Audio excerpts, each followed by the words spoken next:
kommen von Pfingsten. Nosotros venimos de Pentecostés. 120 Leute haben gebetet, 120 personas han pedido, so wie es Jesus gesagt hat. así como Jesús había dicho. Und plötzlich ging's los.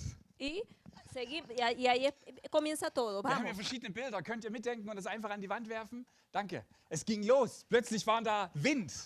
Hay que seguir adelante, es como el viento. Genau. Ja, genau. Es war Wind und plötzlich kam der Geist Gottes so auf diese 120 Leute. Entonces, de repente, viene el Espíritu de Dios sobre toda esta gente. Und es war eine totale Veränderung. Y eso fue algo que cambió todo. Die haben sich erst versteckt. Ellos se habían escondido. Die hatten Angst. Ellos tenían miedo. Die wussten nicht so richtig, was diese anderen aus Israel mit denen machen. Ellos no sabían qué podían hacer esas personas que estaban en Israel sobre ellos. Jesus hatte zu ihnen gesagt, geht und betet Y Jesús les dijo, vayan y pidan. und wartet, bis die Kraft Gottes kommt, Y espera hasta que la fuerza de Dios venga damit ihr dann Zeugnis geben könnt. para que ustedes puedan dar testimonio. Hey, hast du schon die Kraft Gottes empfangen? ¿Ustedes han recibido ya la fuerza de Dios? Amen, Amen, Amen, Amen. Amén. Ja, sehr schön. Ah, muy bien. Aber wir brauchen sie mehr. Amen. Aber queremos más. Ja. Amén. Ich möchte, dass noch mehr Gottes Geist hier fließt. Y yo quiero más del Espíritu Santo que venga hacia mí. Und das sind nicht meine Worte, das sind Jesu Worte. Esas no son mis palabras, esas son las palabras de Jesús. Ja, wie war das damals?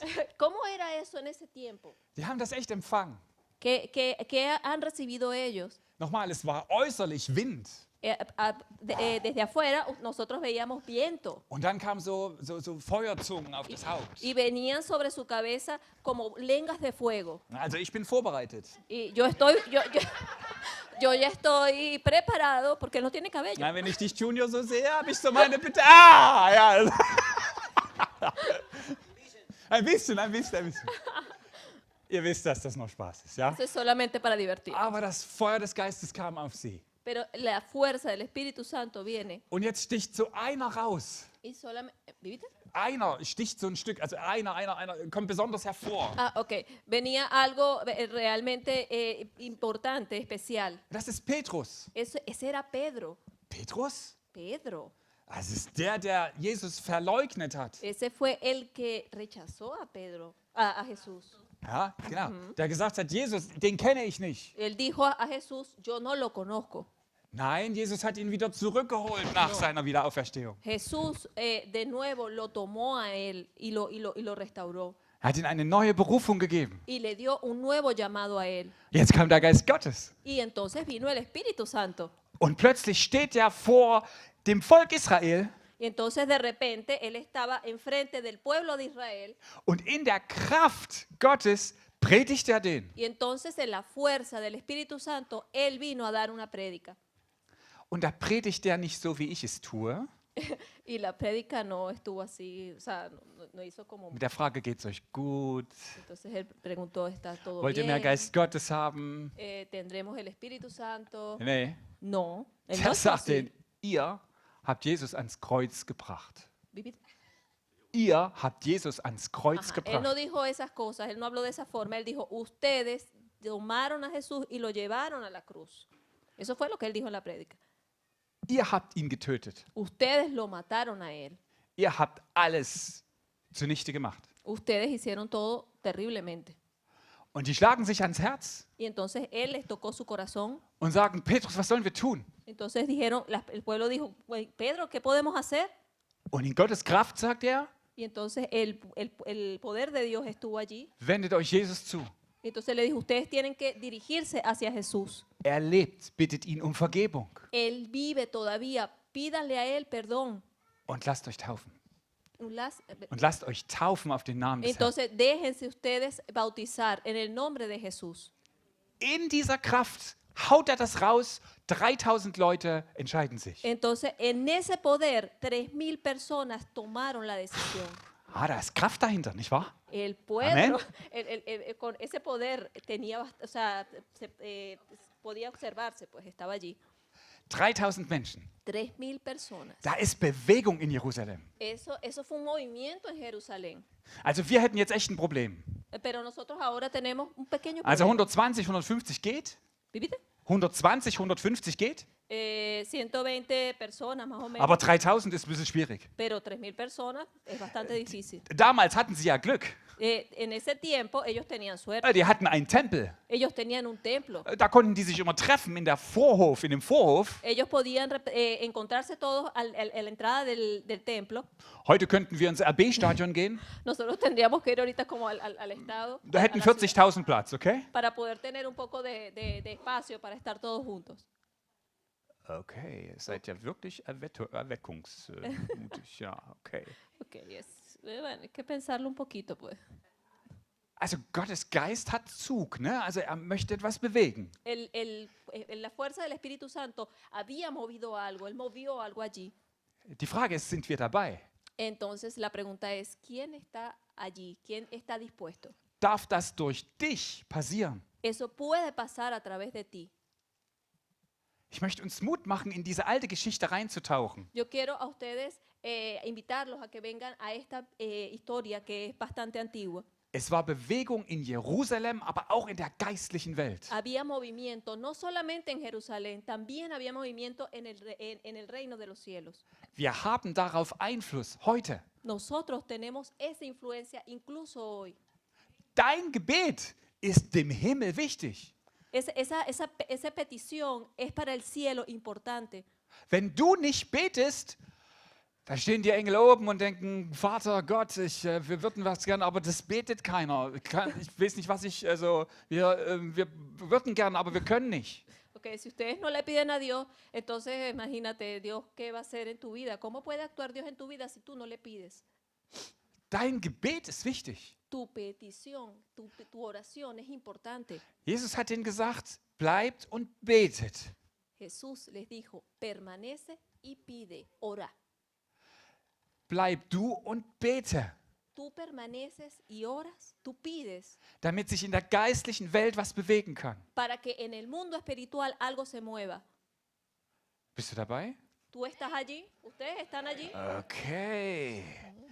Ok, Das ist schön. eso está muy bien.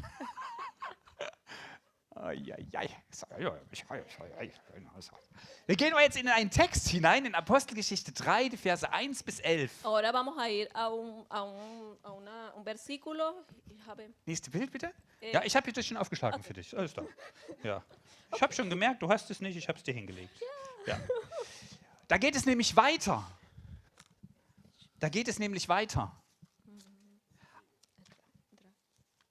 In Apostelgeschichte 3, ihr könnt alle eure Bibeln aufschlagen und nachschauen. Ok, él está pidiendo que abramos la Habt ihr keine Biblia Bibel mit? y buscamos los Hechos de los Apóstoles 3, 1, Ah, 11. sehr gut. Está pidiendo, ¿quién trajo la Biblia?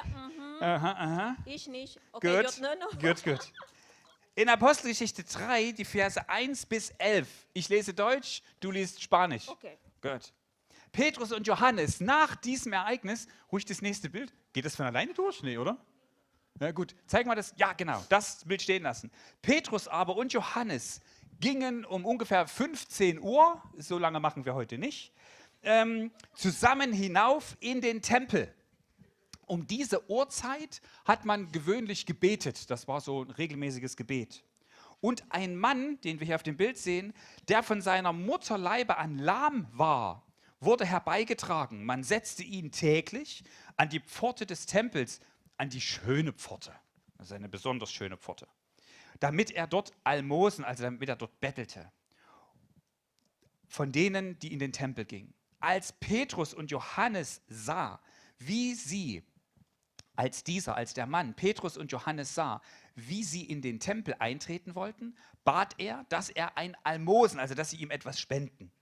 Petrus aber mit Johannes blickte ihn fest an und sprach, sieh uns an. Ja. Er aber gab Acht auf sie, er sah sie an, in der Erwartung, etwas von ihnen zu empfangen. Petrus aber, Silber und Gold besitze ich nicht. Was ich aber habe, das gebe ich dir. Im Namen Jesu des Nazareners, geh umher. Und er ergriff ihn bei der rechten Hand und richtete ihn auf. Sofort wurden seine Füße und seine Knöchel stark. Er sprang auf, konnte stehen und ging umher. Und er trat mit ihnen in den Tempel, ging umher und sprang und lobte. Und das ganze Volk sah ihn einhergehen und Gott loben. Der hat Gott gefeiert. Und sie erkannten ihn, dass er der war, der um die Almosen an der schönen Pforte des Himmels also gebeten hatte und da saß. Und sie wurden mit Verwunderung und Erstaunen erfüllt über das, was sich mit ihm ereignet hatte. Während er aber den Petrus und Johannes festhielt, lief das ganze Volk voller Erstaunen zu ihnen zusammen in der Säulenhalle, die Salomo-Halle heißt. Ok, vamos a leer Hechos de los Apóstoles número 3 de 1 a 11. Pedro y Juan subían juntos al templo a la hora novena de la oración. Y era traído un hombre cojo de nacimiento y quien ponían cada día a la puerta del templo, que se llama La Hermosa, para que pidiera limosna de los que entraban en el templo. Este, cuando vio a Pedro y a Juan que iban a entrar en el templo, les rogaba que le diesen limosna. Pedro, con Juan, fijando en él los ojos, le dijo, míralos. Míranos. Entonces él estuvo atento, esperando recibir de ellos algo. Mas Pedro dijo, no tengo plata ni oro, pero lo que tengo te doy. En el nombre de Jesucristo de Nazaret, levántate y anda. Y tomándole por la mano derecha, le levantó. Y al momento se le afirmaron los pies y tobillos. Y saltando, se puso en pie y anduvo y entró con ellos en el templo, andando y saltando y alabando a Dios. Y todo el pueblo le vio andar y alabar a Dios. Y le reconocían que era el que se sentaba a pedir limosnas a la puerta del templo, La Hermosa. Y se llenaron de asombro y espanto por lo que le había sucedido. Y teniendo asidos a Pedro y a Juan, el cojo que había sido sanado, todo el pueblo, atónito, concurrió a ellos al pórtico que se llamaba de Salomón. Amen. Okay. Petrus und Johannes waren als Apostel in der Kraft Gottes unterwegs. Okay. Pedro y Juan estaban como apóstoles, estaban en camino esperando la fuerza del Espíritu Santo. Aber das ist nur die eine Seite. Pero solamente esa es como una parte. Die andere Seite war folgende. La otra parte es la siguiente. Diese 3000 Leute, Esas 3,000 personas die sich regelmäßig trafen, que todos los días todo el die tiempo waren se auch reunían, on fire. que siempre estaban celebrando, siempre estaban contentos. Die hatten auch Bedarf, die wollten auch zusammen sein, die wollten mehr von Gott wissen. Ellas tenían necesidad de estar juntos, ellos querían saber más de Dios.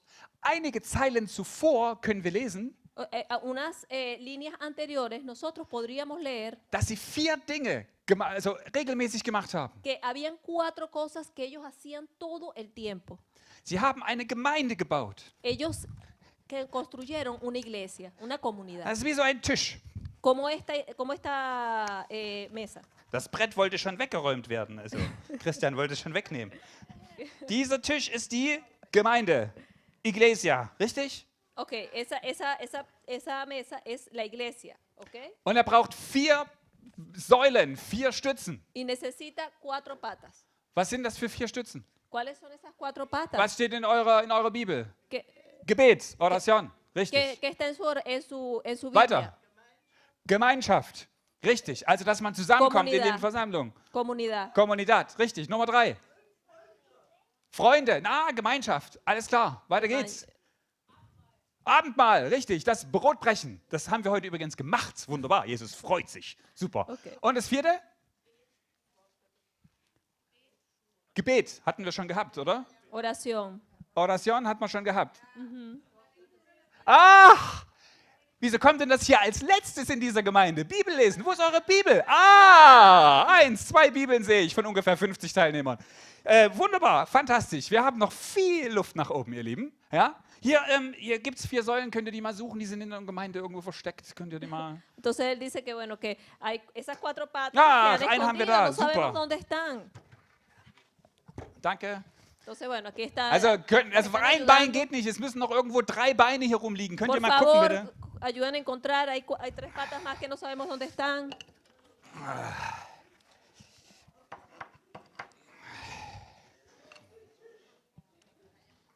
¿A quién tenemos otra pata? Super, du kannst mir gleich mal helfen, mein Junge. Ajá, ya conseguimos otra pata que viene rápidamente. Super, komm gleich mal her. Das Zack, zack, genau, sehr gut. Halt mal kurz noch mit den Tisch. Estamos construyendo la mesa. Wunderbar. Ja, selber machen. Ich mache das nicht Ustedes, schon por predigen. favor, Ja. háganlo ustedes Ja, mismos. so, gut. So ist das. Ja, in der Gemeinde muss jeder Así- mitarbeiten. Así Ne? es, en la iglesia todos tenemos que trabajar juntos. Super. Muy bien. Und so handelte Petrus und Johannes in der Kraft Gottes, Y se trata de que Pedro y Juan estaban trabajando en el poder de Dios. aber sie wussten auch, dass ihre Gemeinde hinter ihnen stand. Pero Vielen ellos, Dank. ellos sabían. Muchas gracias. Muchas gracias. Muchas gracias. Danke, Mucho, danke. Spasiba. Sehr schön. Ja, super. Jetzt steht der Tisch fest, Amen. Entonces aquí tenemos una buena mesa, Ihr bien müsst euch das fuerte. merken, das ist ganz wichtig. Esto es muy importante. Esto es algo que ustedes tienen que tomar. Diese Tischidee ist nicht von mir. Esa mesa no Die es ist von mía. Pastor Dietmar Rieger. ¿Viviste? Die ist von Pastor Dietmar. Esta es del pastor Dickman. Ja, der predigt heute in Eilenburg. Schöne Grüße. Él está predicando ahorita en Eilenburg y le damos muchos saludos. Wichtig ist, dass die Gemeinde aus diesen 4 Säulen besteht, Lo más importante es que la iglesia se mantenga en estas damit 4 sie patas trägt. para que no se mueva, para que no se mueva. Die Apostel gingen in der Kraft des Geistes weiter, Los apóstoles actuaron en el poder del Espíritu Santo, aber auch in adelante, dem Wissen, dass die Gemeinde sie trägt. pero también en el conocimiento de que la iglesia lo podía sostener. Vielleicht nicht unbedingt in der Situation, Tal vez no especial, o sea, no necesariamente aber en esa später situación, wurden sie ins Gefängnis gesteckt. pero más adelante ellos irían a prisión y serían allí encarcelados. Sie kamen sozusagen in Untersuchungshaft. Ellos también estarían frente a interrogatorios. Dann wurden sie freigelassen und wurden gesagt, ihr dürft aber nicht mehr predigen. Entonces también les iban a decir, ustedes no van a poder más nunca predicar. Dann kommt die Gemeinde zusammen, Pero venía la iglesia junta, wir beten gemeinsam, ellos pedían juntos die Erde bebt, weil der Geist Gottes kommt. pedían para que viniera el poder de Dios. Und in dieser Kraft gehen Petrus weiter raus und predigt. Y entonces en ese poder era que Pedro podía ir y dar sus sermones. Liebe Gemeinde, Querida iglesia, bitte tut das. hagan esto por favor. Es wurde die Frage an mich herangetreten, kannst du mal was über meinen Alltag predigen? Esa es la pregunta que aparece en mí cuando día a día yo estoy predicando. Nimm dir ein Buch der Bibel Por favor, toma el libro de la Biblia und lies jeden Tag ein Kapitel. y lee todos los días al menos un capítulo. Es reicht. Eso es suficiente. Und frage Gott, Y sag mal pre- Gott, was ist denn heute dran? Warum gibst du mir heute dieses Kapitel? Y pregúntale a Dios, ¿qué hay de nuevo en esto, Señor? ¿Por qué tú me has dado este capítulo el día de hoy? Rede mit Gott drüber, bete. Habla con Dios todos los días, por favor, pide. Und dann suchst du dir jemand aus der Gemeinde Y entonces busca a alguien en la iglesia. und schreibst ihm per WhatsApp oder per Trema, Entonces puedes hablar con él a través de WhatsApp o de na, Bruder, Schwester, was hast du für ein Kapitel heute gelesen? Hola, querida hermana, ¿qué has leído Was? tú hoy? Ich habe en la vergessen, mein iglesia? Kapitel zu lesen. Ich muss es lesen. Ay, yo olvidé leer mi capítulo. Déjame agarrar la Biblia y leerla. Aber wir wollen doch zusammen unterwegs sein Pero und wir te- wollen beten. Pero tenemos que estar todos juntos haciéndolos. Wir wollen Gemeinschaft haben. Nosotros tenemos que tener comunidad. Um das Abendmahl kümmert sich die Gemeinde, dass wir hier regelmäßig das haben, dass wir Jesus ehren. Entonces nosotros aquí en la iglesia, nosotros nos ocupamos de que regularmente nosotros nos reunamos y podamos honrar a Dios, adorar a Dios. Aber die Gemeinschaft müsst ihr unter euch finden. Pero la comunidad solamente se puede encontrar entre ustedes, entre ustedes. Ich lade euch ein, euch gegenseitig zu stärken. Y yo hoy los quiero invitar para que ustedes unos con otros puedan fortalecerse. Wir wollen erfüllt bleiben mit Nos- Gottes gutem Geist. Nosotros tenemos que estar llenos del Espíritu Santo. Und das passiert eben nicht nur, indem wir warten, Y eso no puede pasar en la medida en que nosotros agarramos y nos sentamos y esperamos. sondern indem wir beten, Solamente en la medida en que nosotros indem wir pidamos zusammenbleiben. y permanezcamos unidos. Denn das hat erst recht geistliche Kraft. Porque eso realmente, allí es donde está verdaderamente el poder del Espíritu. Wenn 2, 3, 4, 5, 100, 200, 300 Menschen im Namen Jesu zusammen beten. cuando tú, 1, 2, 3, 300, 500, la cantidad de personas que se te ocurran, junto con Dios, en el nombre de Dios, allí se presenta Dios y está contigo. Nutz die Gelegenheiten, wo hier Gebet angeboten wird. Utiliza cualquier situación para pedir a Dios, para estar con Él. Hau deine Anliegen da rein. Dile a Él todas las cosas, todas tus peticiones, todas las cosas que tú Die tienes dentro Gemeinde de ti. betet Pide und es bebt, dieses Problem. Und das Problem bebt. ya, genau. Und das Tú Problem pides y ese bebt. problema se mueve. Und es kommt zum Herrn vom Thron. Y entonces vamos al reino, al trono de Dios. Und Gott hört Y Dios escucha, und Gott sieht Dios ve. und Gott schickt diejenigen, die so gelangweilt im Himmel stehen. Y Él te envía a aquel que esté muy aburrido y que esté por allí. Und er handelt. Y Él actúa, eso es lo más importante. Das gerechten Gebet vermag viel bei Gott. ¿Viste? Das Gebet dessen, der auf ihn vertraut, bewirkt viel. Okay. La petición mueve a aquel al quien tú le estás pidiendo. Se mueve aquel, el mundo espiritual se mueve con tu petición. Die erste Gemeinde blieb zusammen La primera iglesia permaneció junta und sie waren zur Freiheit berufen. y ellos pedían por libertad. Nicht um sich selber zu dienen, dass sie besser werden oder dass sie noch mehr ihrem Fleisch dienen, No solamente por ellos, o sea, por estar bien ellos en su carne, sondern dass sie durch Gottes Liebe den Menschen in Jerusalem dienen. sino a la gente allí en Jerusalén, ellos querían servir a la gente que estaba allí en Jerusalén. Sie blieben mit Jesus und untereinander verbunden. Ellos permanecieron unidos junto a Jesús. Und das zeigte, die nächste Folie bitte, das zeigte ganz viel Frucht des Geistes Gottes. Y uno podía ver la felicidad, la alegría del Espíritu Santo en ellos. Die Gemeinde stand auf 4 Füßen La iglesia tenía 4 patas und jeder hatte diese Frucht des Geistes, die immer mehr wuchs an ihnen. y cada una de ellas tenía ese fruto del Espíritu que servía pues a la iglesia. Je mehr Frucht an dir zu sehen ist, Mientras más fruto del Espíritu en ti se pueda ver, desto schöner wird die Gemeinde. ay, tan bella la iglesia. La limpia. Je mehr Frucht an dir zu sehen ist, Mientras más fruto se pueda ver en ti, desto schöner ist die Gemeinde. entonces más hermosa es la iglesia. Jerusalem sind sie dabei geblieben. Entonces Jerusalén se permanecía allí. Sie lebten wirklich im Geist Gottes. Ellos vivían realmente en la fuerza del Espíritu Santo. Und sie blieben nicht nur stehen, Ellos no solamente permanecían parados. sondern es heißt, sie wandelten, sie liefen da drin. Entonces, en cambio, ellos siempre estaban cambiando, ellos siempre estaban caminando con Él. Sie haben den Geist Gottes gehört und sind gefolgt. Ellos escuchaban al Espíritu Santo y ellos seguían lo que Él les decía. Sie waren einmütig gemeinsam unterwegs. Ellos estaban en unidad, juntos en el camino. Sie waren ein Herz und eine Seele. Ellos eran un corazón y un alma. Das geht nur durch Gottes Geist. Eso solamente se trata del Espíritu Santo. Ich denke, wir sind schon gut unterwegs. Amen. Yo creo que nosotros realmente también estamos en ese camino. Lasst uns in diesem Strom bleiben. Por favor, permanece en esa fuerza.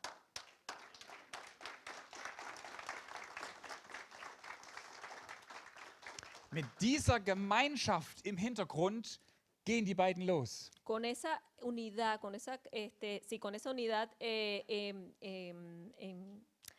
con esa unidad que nosotros vimos en ese momento, sigamos adelante. Und Petrus und Johannes hatten eine normale, natürliche Situation. Y Pedro y Juan tuvieron una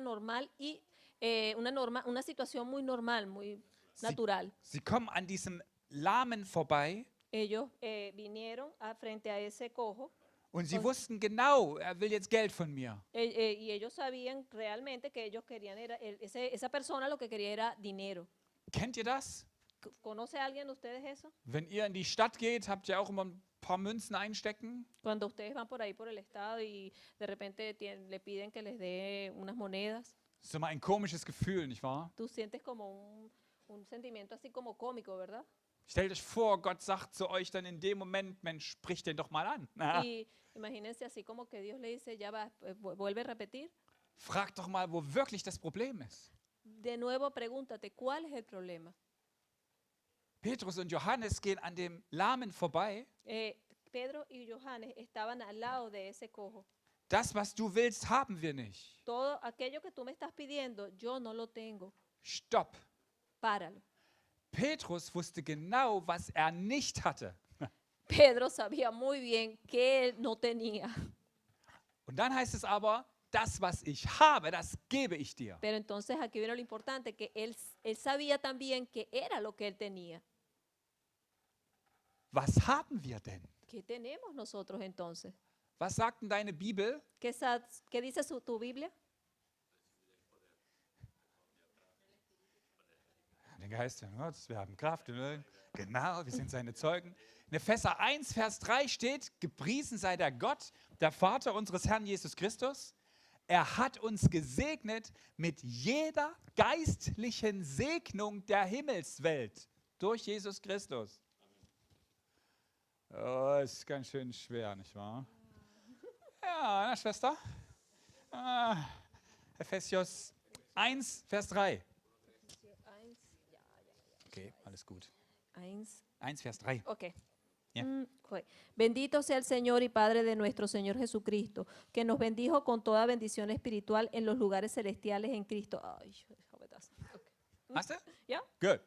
Wir sind gesegnet mit jeder geistlichen Segnung des Himmels. Nosotros somos bendecidos con cada una de las bendiciones que tiene el cielo para nosotros. Verstehen wir das? ¿Ustedes entienden realmente eso? Wisst ihr, was es im Himmel alles gibt? ¿Saben ustedes que todo está en el cielo?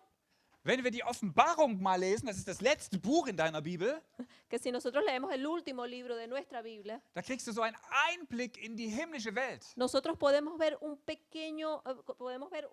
pequeña parte de ese mundo espiritual, de ese mundo del cielo. Wenn du die Geschichten um Jesus liest, Que cuando tú lees la historia de Jesús, er hat es deswegen Kranke heilen können, Dämonen austreiben können, etc. Hätte es deswegen tun können, weil er die Kraft des Himmels von Gott bekommen hatte. él tuvo contacto con personas enfermas, con personas que tenían muchas situaciones muy diferentes, y él tenía contacto con el espíritu, con el cielo, y él podía hacer que esa situación cambiara. Wenn du zu Jesus Christus gehörst, Cuando tú perteneces a Jesucristo, steht dir die himmlische Welt offen. tú tienes ese mundo espiritual, ese mundo del cielo abierto. Hast du das schon mal erlebt und gehört? ¿Tú alguna vez has podido experimentar eso? ¿Lo has podido escuchar? Hat dir Gott schon mal etwas gezeigt, was er dir aus seiner Himmelswelt schenken möchte? ¿Dios te ha mostrado alguna vez algo que viene del cielo y que Él te quiere regalar? Und? Wendest du es an? ¿Y tú lo utilizas? Ajá. Hast du es für dich? ¿Lo tienes solamente para ti? Hast du es schon hier auf den Gemeindetisch gestellt? ¿Lo has puesto aquí en la iglesia? En esta mesa que representa nuestra iglesia, ¿lo has puesto? Weißt du, was du hast und weißt du, was du nicht hast? ¿Sabes tú qué tienes y sabes qué no tienes? Wer hat noch nie etwas von Geistesgaben gehört? ¿Quién no ha escuchado nada de este mundo espiritual, de este mundo del cielo? Super. ¿Quién no ha escuchado de los dones del Espíritu Santo? Super, das finde ich gut. Weil das sind zum Beispiel Geschenke des Himmels für uns, die wir hier mit Christus unterwegs sind. Porque estos son realmente regalos del cielo que Dios nos ha dado a todos. Und wer weiß, was er hat? ¿Y quién sabe? ¿Quién lo ha tenido? Ich sehe schon 2, 3, 4 Hände. Super, klasse. Muy bien. Gut, dass ihr das wisst. Gut, dass ihr das Es wisst. muy bueno de que tú ya lo sepas. Weil Gott möchte, dass das angewendet wird. Porque Dios quiere que tú lo puedas utilizar. Manche haben Träume, wo sie wissen, die sind von Gott. Y muchos tienen sueños de cosas que saben de Dios. Manche kriegen so ein Wort, sie lesen in der Bibel und denken, wow Gott, das ist doch für Sonntag, das Ja. muss ich mir merken. Y hay personas que leen algo en la Biblia y dicen, Dios, pero esto lo puedo utilizar el día domingo, lo tengo que recordar. Manche haben so die Gabe bekommen, für andere zu beten und es wird Krankheit gestoppt oder es kommt sogar Heilung. Y otras personas tienen ese don de orar por otra persona y lograr que esa persona pueda tener una sanación. Alles das, was wir von Gott bekommen Todo aquello que viene de Dios und wo wir einander dienen können. y que entre nosotros nos pueda servir, que nosotros podamos servirnos entre nosotros. Weißt du, was du hast? ¿Sabes qué tienes tú? Dann trainiere das. Entonces, entrénate en eso. Wisst ihr, wenn ich mal 6 Monate lang kein Fußball spiele, ¿Sabes tú, cuando tú no tienes 6 meses largos y tú no juegas fútbol? dann spielt mich mein jüngster Sohn aus. Te puedo hablar de mi hijo más joven, Weil der spielt nämlich jeden Tag Fußball. porque él juega todos los días. O sea, mi hijo no tiene esa experiencia, mi hijo juega todos los días. Ja. Sí. Wenn wir diese Gaben, die von Gott gegeben sind, nicht anwenden, dann wird das auch so flach und flacher. Entonces, si tú, ese don de Dios que Él te dio, tú no lo utilizas, eso se va a volver cada día frágil y frágil. Eso no va a tener fuerza. Bleibt da dran. Permanece allí. Und in Kolosser heißt es, lasst eure Gedanken auf das ausgerichtet sein, was im Himmel ist. En Colonicenses dice, permanece, que sus pensamientos estén hacia arriba, que permanezcan siempre tus sentidos pendientes de lo que ocurre en el cielo. Orientiert euch nach oben, Oriéntate hacia arriba, nicht das, was hier auf der Welt ist. no hacia lo que está ocurriendo en el mundo. Ihr gehört zu Christus. Tú perteneces a Cristo. Sucht nach dem, was oben ist. Búscalo aquel que está allí en el cielo. Petrus war oft bei Wundern dabei, die Jesus getan hat. Pedro siempre estuvo cerca cuando Jesús estuvo haciendo sus sanaciones, sus Petrus curaciones. ging in der Kraft des Geistes. Pedro iba con el poder del Espíritu Santo. Und er wusste genau, er hat diese Gabe, also wende ich sie jetzt an. Entonces él sabía realmente que él tenía ese don y que él podía utilizarlo. Nächste Folie bitte. Nächste Folie bitte, jawohl. Wende deine Geschenke an. Utiliza ese poder, esos regalos que Dios te ha dado. Es ist so ein Auszug aus dem, was es so gibt. Es como, Es ist ein Auszug aus dem, was es so gibt. es como tú tienes que buscar cuál de esos dones son los tuyos, pues. Aber wende es an, Pero utilízalos, weil es ist wichtig, dass du damit deiner Gemeinde dienst. porque es importante que tú sirvas en tu iglesia, que tú los utilices en tu iglesia.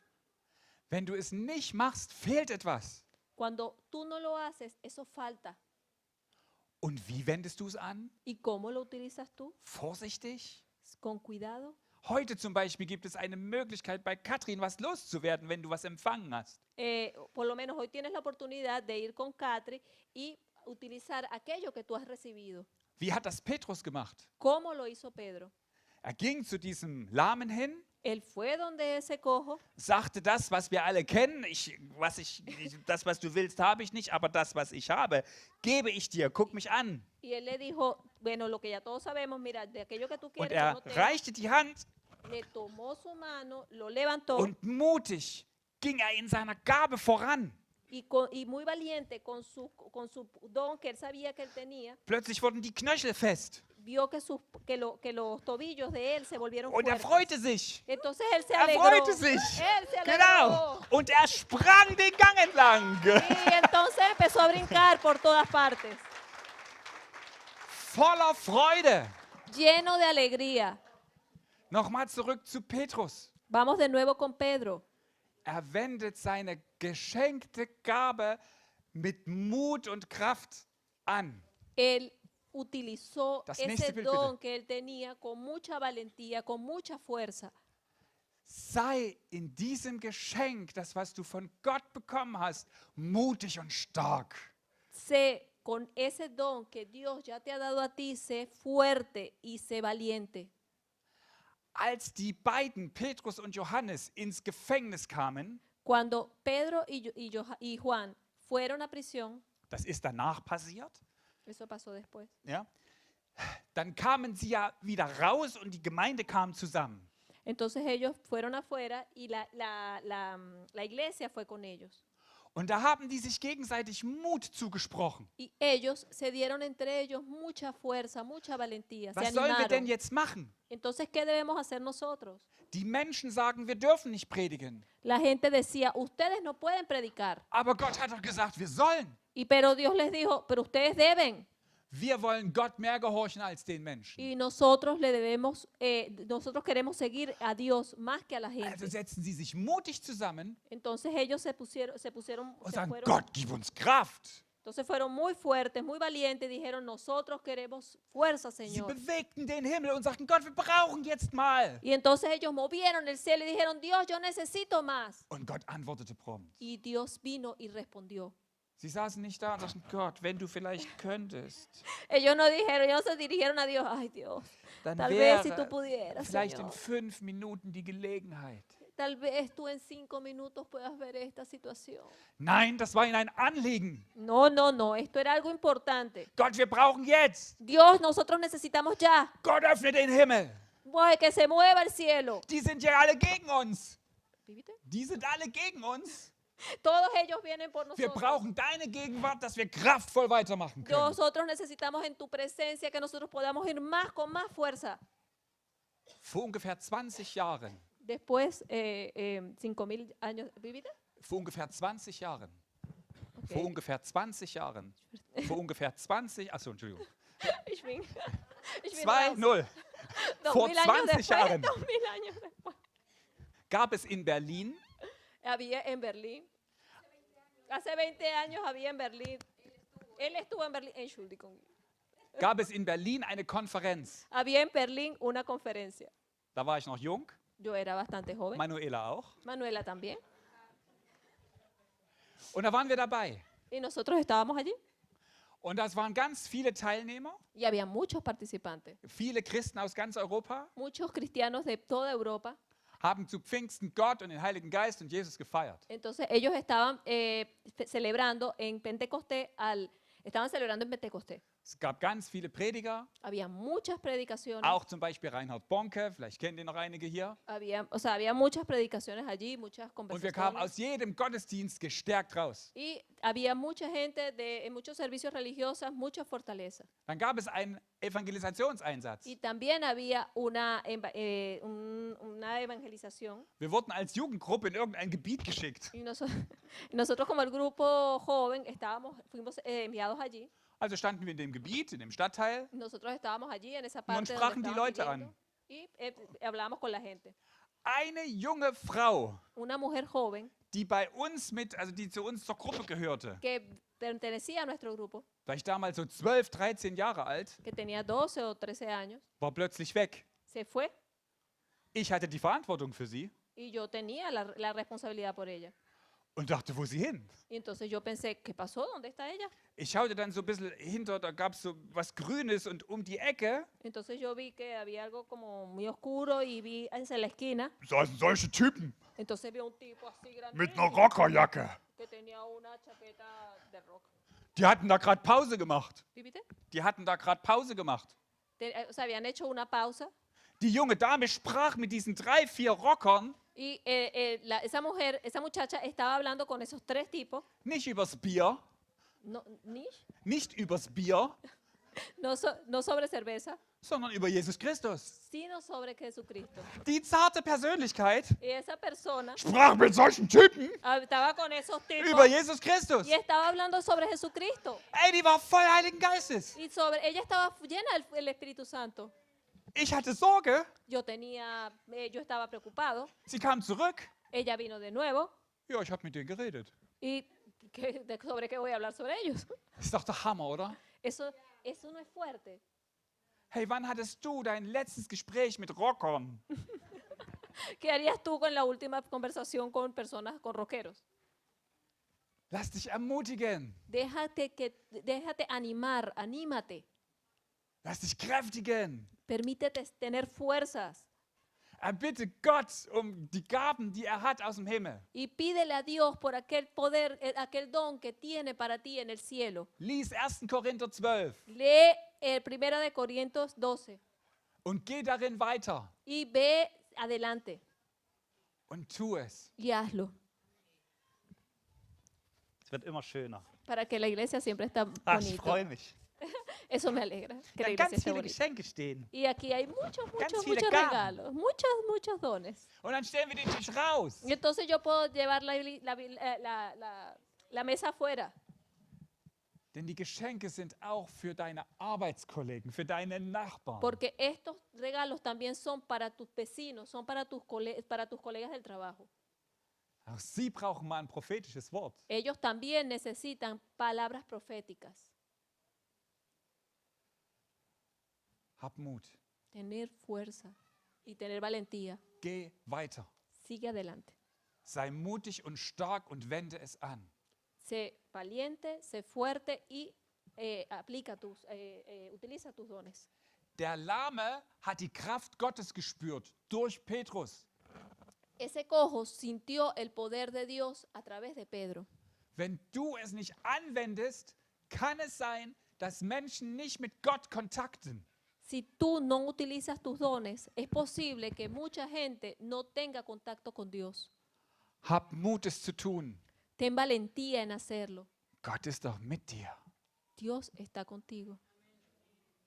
Was für eine Situation für den Lahmen an der schönen Pforte. Que es como una situación como esta del cojo. Die Kraft gespürt, El poder, sentir el poder ist getanzt, y luego hat a sich bailar, gefreut. alegrarse.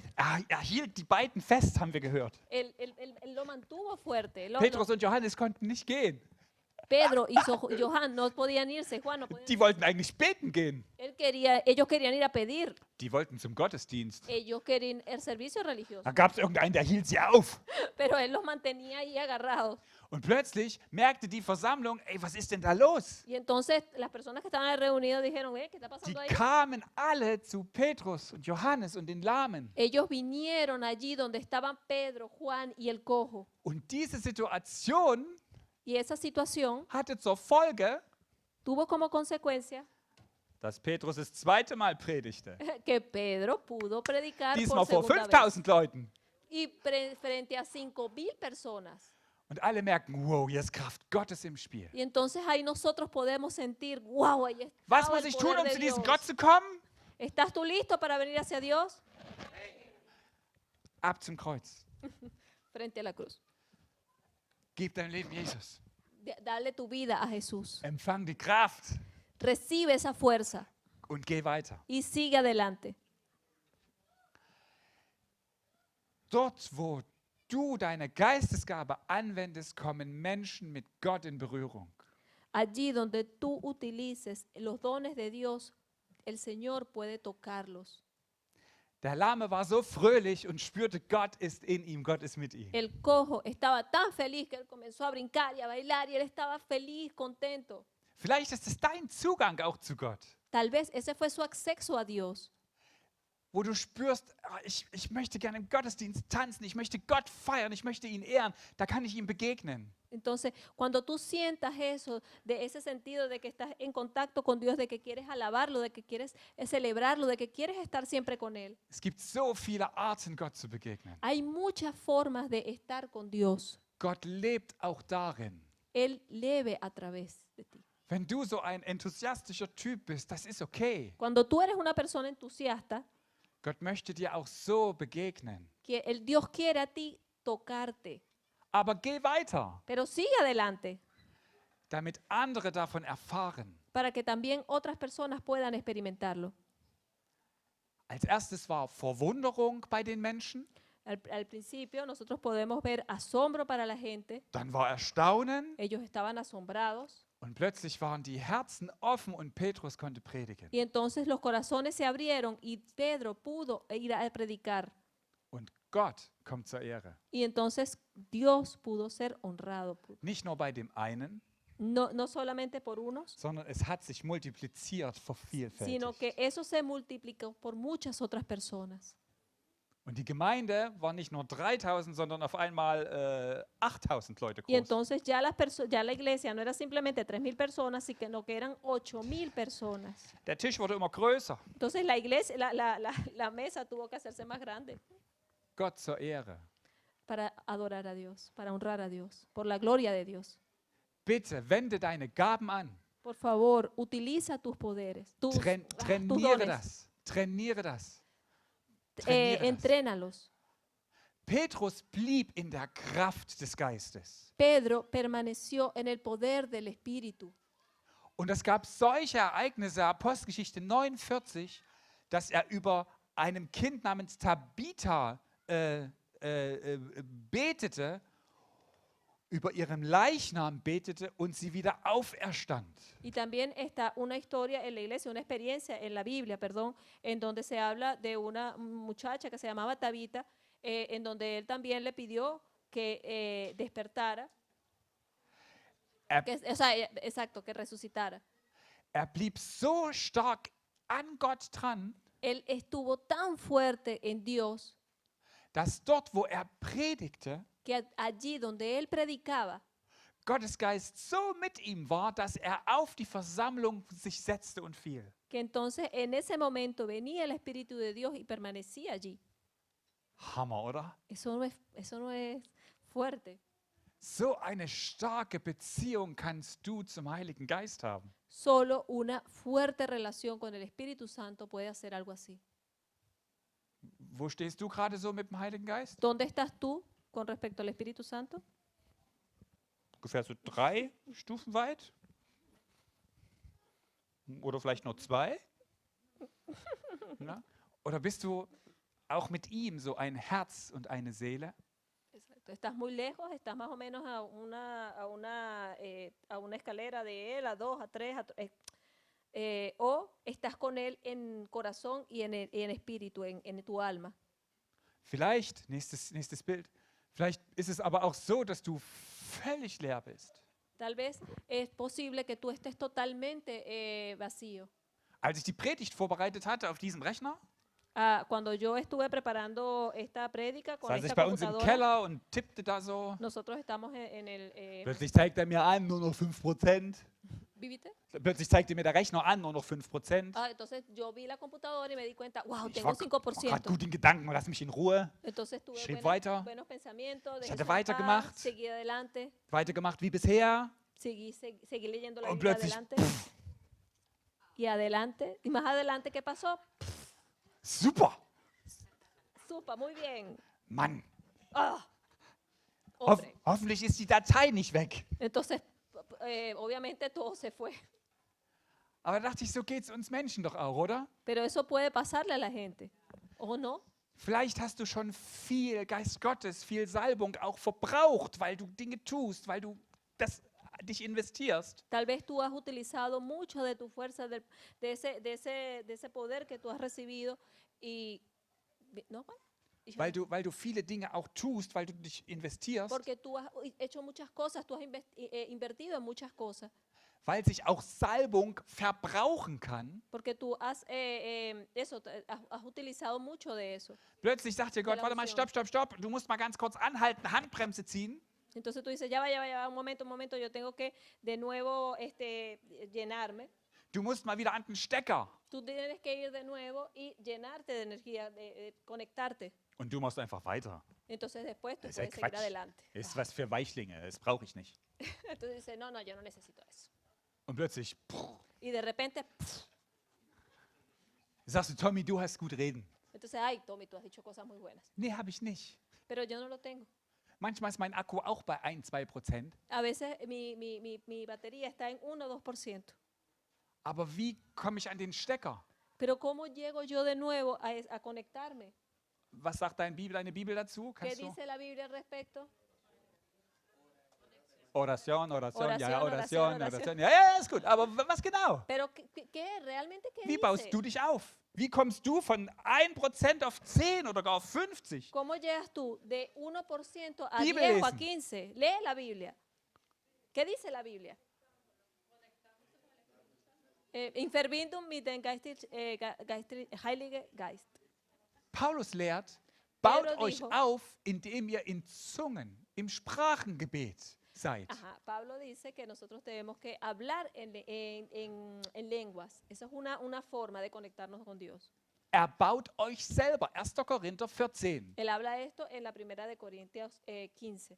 Wer das Sprachengebet hat, sprecht es einfach. Entonces, quien habla, entonces lo hace fácilmente. Haut das raus, weil es geht direkt zu Gott. Entonces, hazlo para que tú puedas ir directamente a Dios. Da sprechen wir Dinge, die kapieren wir nicht von unserem Verstand her. Nosotros a veces decimos cosas que nosotros no entendemos Das muy geht bien. direkt vorbei, hab, zu Gott. Que viene directamente, nosotros las decimos, viene de Dios. Und er beschenkt uns wieder und baut uns auf. Entonces, Él trae eso de nuevo a nosotros y entonces, ¡puf! Wer nicht Sube das todo. Sprachengebet hat Pero quien no ora en lenguas, und sagt, ich möchte es gern haben, entonces dice, yo quiero realmente hacerlo, der kommt nach dem Gottesdienst hierher. entonces venga para acá después de Wir beten für dich. de la oración del servicio y beten für nosotros dich. pedimos por usted. Wisst ihr, die Gemeinde soll nicht nur schön sein, Porque la iglesia no solamente debe ser bonita, sie soll auch kraftvoll sein. sino que tiene que ser llena de poder Damit du nicht immer bei 1-2% rumkratzt, para que tú no estés siempre en 1 o 2%, sondern damit wir kräftig, mutig und stark vorangehen. para que puedas ser lleno de fuerza y que puedas ir siempre lleno de fuerza. Noch einen zweiten Weg gibt es. Pero también tenemos una segunda forma de Was hacerlo. sagt die Bibel oder die Präsentation? ¿Qué dice la Biblia o la presentación? Singt. Cantar. Singt Psalmen. Canten salmos. Na, Schwestern und Brüder, wann habt ihr zuletzt zu Hause gesungen? ¿Quién de ustedes, hermanas y hermanos, han cantado en su casa? Wann hast du zuletzt deinem... Wunderbar, Claudia, sehr schön. Wann hast du zuletzt deinem Ehepartner oder deinem besten Freund oder Freundin mal einen Psalm vorgelesen? ¿Cuándo fue la última vez que ustedes han leído con su hermano, con su hermana, un salmo? Das ist Wort Gottes. Esa es la palabra de Dios. Eso dice la palabra de Dios. Epheser 5, Efesios 5, Vers 19. verso 9. Ermuntert einander mit 19. Psalmen und Lobliedern, Canten salmos y himnos. so wie es der Geist Gottes euch eingibt. Así vendrá el Espíritu de Dios a ti. Es kann sein, dass du zu Hause Lieder singst, die langsam und getragen sind. Es posible que tú en tu casa cantes canciones que, bueno, que son un Und poquito manche rappen auch lentas. zu Hause mit den Obros durch das Wohnzimmer. Es geht auch. Wie bitte? Ja, das kennst du nicht, ne? Ah, ist super. Also, Das kenn ich. manche kennen auch christlichen Rap und gehen damit durch Ah, das. muchas personas Yes. vienen con la... Meine También Güte. muchas Oh, personas la escuchando poesía, reggaetón y broma y no sé qué. Bueno, eso también.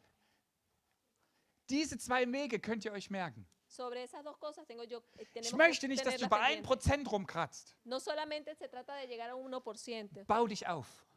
Déjate llenar, llénate del Espíritu Santo. Egal wie es dir geht, baue dich auf. Igual como te vaya, no importa cómo te vaya, Da ist der déjate Stecker. llenar. Mach das. Haz eso. Conéctate con Dios. Gott sagt, mein Gerechter wird aus Glauben leben. Dios dice, el justo, mi justo, alcanzará la vida. Por la fe alcanzará la vida. Gott hat kein Gefallen an dir, wenn du dich zurückziehst. Dios no te tienen, o sea, no le gusta cuando tú retrocedes. Gottes Seele hat kein Wohlergehen, wenn du dich zurückziehst. Dios no tiene, el alma de Dios no se siente bien cuando tú retrocedes. Wir wollen nicht welche von denen sein, die sich zurücknehmen, Nosotros no queremos ser ninguno de esos que retroceden. sondern wir wollen festhalten an dem Glauben. Nosotros nos tenemos que mantener bien agarrados a la fe. Wir wollen uns festkrallen, Nosotros tenemos que agarrarnos bien a la fe. wie der Lahme an Petrus und Johannes, Como ese cojo que se agarró a Juan y a Pedro. dass die nicht weg konnten. Para que él no se pudiera ir. Wir weichen nicht zurück, Nosotros no vamos a retroceder. sondern wir wollen festbleiben und Kraft wieder neu haben. Nosotros nos vamos a permanecer allí en la fe y nosotros vamos a agarrarnos de allí. Bitte, hol dir Kraft, wende deine Gaben an, damit Menschen in Berührung mit Gott kommen. Por favor, mantente en la fe para que la gente y utiliza tus dones para que más gente sea tocada por el Espíritu Santo y por Dios. Por Und Dios. damit du in dem Geist Gottes wächst. y para que tú también puedas crecer en el Espíritu de Dios. Wer weiß, was Gott noch mit dir vorhat? Nosotros, ¿quién sabe? ¿Viviste? Wer weiß, was Gott noch mit dir vorhat? ¿Quién sabe qué Dios ha planeado contigo? Wer weiß, was Gott noch mit unserer Gemeinde vorhat? ¿Quién sabe lo que Dios ha preparado para nuestra iglesia? Ich möchte offen sein dafür. Yo quiero ser bastante abierto sobre eso. Und ich möchte dir Mut machen, mitzukommen. Y yo quiero darte a ti, animarte para que tú actúes en Dios. So sei gesegnet im Namen unseres Herrn. Entonces, sé bendecido en el nombre de Dios. Amen. Amen. Ganz im Herzen an. Padre Celestial, nosotros te pedimos de todo corazón. Danke, dass wir voll Zuversicht sein dürfen. Gracias, Señor, porque nosotros estamos en seguridad contigo, Señor. Dass du uns hörst. Que tú nos oyes, Señor.